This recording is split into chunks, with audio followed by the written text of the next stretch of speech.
নমস্কাৰ বন্ধুসকল, প্ৰাঞ্জল এডুকেশ্যনলৈ আপোনালোকক স্বাগতম জনাইছোঁ। যদি মোৰ ভিডিঅ'টো আপোনালোকে পোনপ্ৰথমবাৰৰ বাবে চাই আছে, প্লিজ ছাবস্ক্ৰাইব কৰিব, লাইক কৰিব, কমেণ্ট কৰিব আৰু লগতে জনাব ভিডিঅ'টো চাই কেনেকুৱা লাগিলে। ঠিক আছে, এতিয়া আমি আৰম্ভণি কৰিব ওলাইছোঁ সম্পূৰ্ণ অসমীয়াত কাৰেণ্ট এফেয়াৰ্ছ। ইয়াতে আমাৰ অসমৰ লগতে সম্পূৰ্ণ ভাৰতবৰ্ষ তথা বিশ্বৰ যিমানখিনি ইম্পৰ্টেণ্ট কাৰেণ্ট এফেয়াৰ্ছ আছে মই ইয়াতে এড কৰিবলৈ চেষ্টা কৰিছোঁ। প্লিজ আপোনালোকে ভালকৈ চাওক আৰু বুজিবলৈ চেষ্টা কৰক। যদি বুজি নাপায় সুধিব, যিহেতু অসমীয়াত আছে হয়তো মই বেছি বুজাব নালাগিব। লগতে প্লিজ ছাবস্ক্ৰাইবটো কৰিবই। ঠিক আছে, শেহতীয়াকৈ আমেৰিকাই লেটিন আমেৰিকাৰ 8টা অপৰাধী সংগঠনক বিদেশী সন্ত্ৰাসবাদী সংগঠন হিচাপে নিৰ্ধাৰণ কৰিছে। এই সিদ্ধান্তই আমেৰিকাৰ বৈদেশিক নীতি আৰু আঞ্চলিক স্থিতিশীলতাৰ ওপৰত ইয়াৰ প্ৰভাৱ সন্দৰ্ভত বিতৰ্কৰ সৃষ্টি কৰিছে। নামকৰণ কৰা গোটসমূহৰ ভিতৰত আছে ট্ৰেন ডি আৰগুৱা, মাৰ চুলৰুটফেছ, MS-13। এনেকৈ 8টা অপৰাধী সংগঠনক বিদেশী সন্ত্ৰাসবাদী সংগঠন হিচাপে নিৰ্ধাৰণ কৰিছে আমেৰিকা, লেটিন আমেৰিকাৰ। ঠিক আছে, ইণ্ডোনেছিয়াৰ উত্তৰ মালুকু প্ৰদেশত অৱস্থিত মাউণ্ট ডুকনত শেহতীয়াকৈ বিস্ফোৰণ ঘটিছে, যাৰ ফলত সুৰক্ষা ব্যৱস্থা গ্ৰহণ কৰা হৈছে। এই বিস্ফোৰণৰ ফলত ছাউৰ ডাৱৰ 2000 মিটাৰ পৰ্যন্ত ওপৰলৈ উঠি আহিল। এই অনুষ্ঠানে বিমান সুৰক্ষা আৰু স্থানীয় বাসিন্দাসকলৰ বাবে উদ্বেগ প্ৰকাশ কৰিছে। শেহতীয়াকৈ উপদ্বীপ ভাৰতত প্ৰজনন হোৱা নীল গালযুক্ত মৌমাখি খোৱা নিশ্চিত হৈছে। এই আৱিষ্কাৰ কন্যাকুমাৰী জিলাৰ মানকুডি মেংগ্ৰোভৰ সমীপৰ আণ্ডিভিলাৰ নিমখৰ তলুৱাত কৰা হৈছিল। এইটো আপোনাৰ কন্যাকুমাৰীত কৰিছে। ঠিক আছে, ভাৰতীয় ৰিজাৰ্ভ বেংকৰ প্ৰাক্তন গভৰ্ণৰ শক্তিকান্ত দাসক 2025 চনৰ 22 ফেব্ৰুৱাৰীৰ পৰা ভাৰতৰ প্ৰধানমন্ত্ৰীৰ প্ৰধান সচিব হিচাপে নিযুক্তি দিয়া হৈছে। এই নিযুক্তিয়ে ভাৰতীয় আমোলাতান্ত্ৰিক পৰিৱেশৰ পৰিৱৰ্তন ঘটায়, কাৰণ দাসে মুদ্ৰা আৰু বিত্তীয় নীতি উভয়ৰে অভিজ্ঞতাৰ এক অনন্য মিশ্ৰণ কঢ়িয়াই আনিছে। বিভিন্ন মন্ত্ৰালয়ৰ প্ৰচেষ্টাৰ সমন্বয় আৰু জটিল অৰ্থনৈতিক বিষয়ত প্ৰধানমন্ত্ৰীক পৰামৰ্শ দিয়াত ইয়াৰ ভূমিকা অতি গুৰুত্বপূৰ্ণ হ'ব। যিজন আমাৰ আগতে ৰিজাৰ্ভ বেংক অফ ইণ্ডিয়াৰ গভৰ্ণৰ আছিলে শক্তিকান্ত দাস, তেওঁক এতিয়া ভাৰতৰ প্ৰধানমন্ত্ৰী নৰেন্দ্ৰ মোদীৰ প্ৰধান সচিব হিচাপে নিযুক্তি দিয়া হৈছে। এইটো 22 ফেব্ৰুৱাৰী 2025 এইটো প্ৰদান কৰা হৈছে দায়িত্ব। কেন্দ্ৰীয় গৃহমন্ত্ৰী অমিত শ্বাহৰ নেতৃত্বত শনিবাৰে মহাৰাষ্ট্ৰৰ পুনেত অনুষ্ঠিত হোৱা 27 সংখ্যক পশ্চিম খণ্ড পৰিষদৰ বৈঠক। এইটো কিমান সংখ্যক আছিলে? 27 সংখ্যক। এইটো মনত ৰাখিব। ক'ত হৈছিলে? পুনে, মহাৰাষ্ট্ৰত। এই বৈঠকত মহাৰাষ্ট্ৰ, গুজৰাট আৰু গোৱাৰ মুখ্যমন্ত্ৰী, দাদৰা আৰু নগৰ হাভেলী আৰু দমন আৰু দিউৰ প্ৰশাসক আৰু ৰাজ্য আৰু কেন্দ্ৰীয় মন্ত্ৰালয়ৰ জ্যেষ্ঠ চৰকাৰী বিষয়াসকল উপস্থিত থাকে।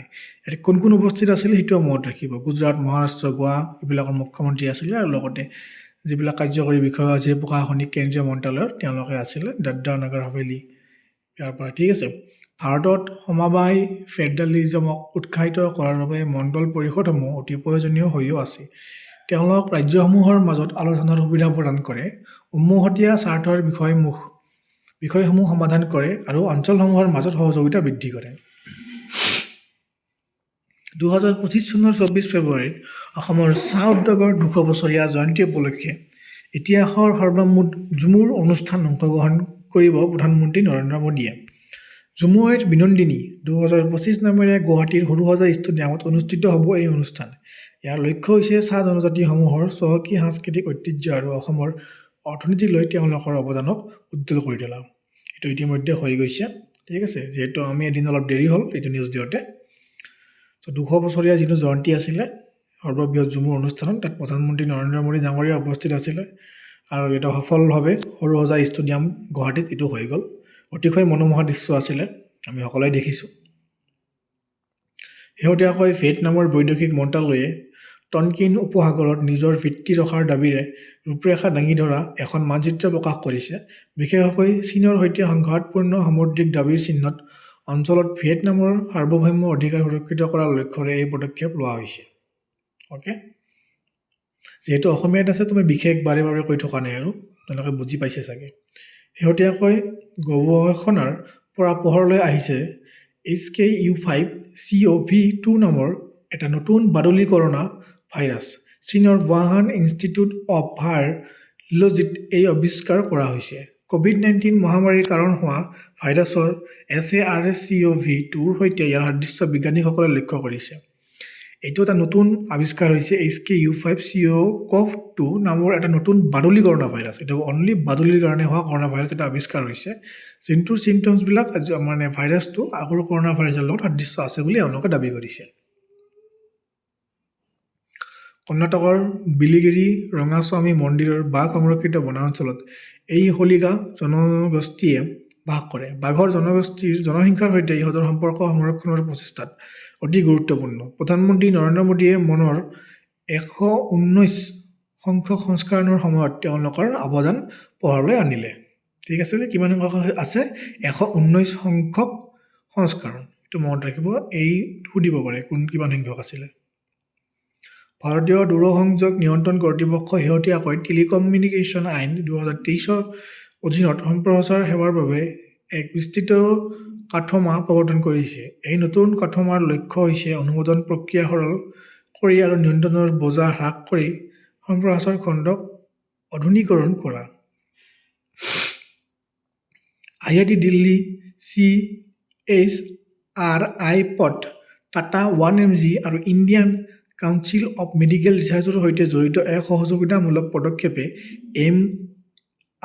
AMR এজেন্সিৰ বিকাশৰ সূচনা কৰিছে। এই AI-চালিত সঁজুলিটোৱে এণ্টিবায়টিক প্ৰতিৰোধৰ আৰ্হিৰ বিষয়ে সময়মতে গুৰুত্বপূৰ্ণ তথ্য প্ৰদান কৰিবলৈ চিকিৎসালয়ৰ নিয়মীয়া তথ্য বিশ্লেষণ কৰে। 1987 চনৰ বেটছৰ উৰিষ্যা কেডাৰৰ IAS বিষয়া তুহিন কান্ত পাণ্ডেক ৰাজহ বিভাগৰ সচিব নিযুক্ত কৰা হয়। এইটো ইম্পৰ্টেণ্ট বাবে মই এড কৰিছোঁ, তো কিছুদিন আগৰ হয় যদিও মই এড কৰিছোঁ। তেতিয়া মনত ৰাখিব, যোনটো উৰিষ্যা কেডাৰৰ 1987 বেটছৰ আছিলে, তেওঁ তুহিন কান্ত পাণ্ডে, তেওঁক ৰাজহ বিভাগৰ সচিব নিযুক্তি দিয়া হৈছে। ঠিক আছে, এতিয়া ক'লে ৰাজহ বিভাগৰ সচিব বুলি ক'লে কোন হ'ব? তুহিন কান্ত পাণ্ডে।